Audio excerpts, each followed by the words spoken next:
Today we're going to be looking at the real historical version of Order 66. When you hear Order 66, you probably picture clone troopers turning on the Jedi in Star Wars Episode 3, Revenge of the Sith. A single command, executed instantly, wiped out a powerful order from within.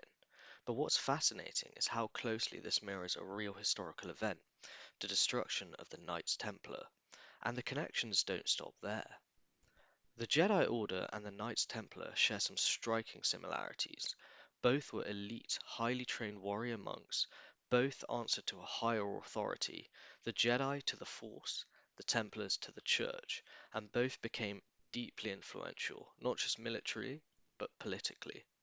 In Star Wars Episode 3, the Jedi are spread across the galaxy, trusted as peacekeepers, just like the Templars were spread across Europe, also trusted as peacekeepers. But power attracts fear, and fear leads to betrayal.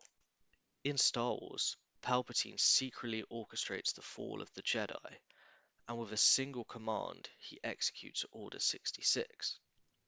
In real life, Philip IV of France played a very similar role.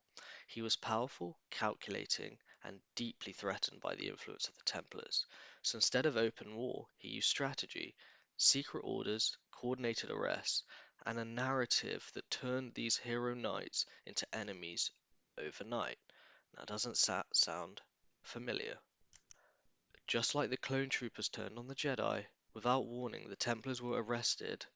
No battlefield, no final stand, just betrayal. And crucially, the public were given a reason to accept their downfall. At dawn, on Friday the 13th, 1307, hundreds of Templars were captured simultaneously. They were accused of heresy, corruption, and even bizarre rituals. Many historians believe these charges were fabricated. It wasn't justice, it was a purge. And the order was officially dissolved.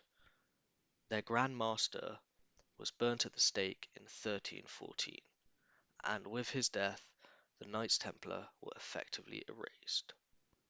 In just a few years, one of the most powerful organizations in Europe was gone, not defeated in battle, but destroyed from within.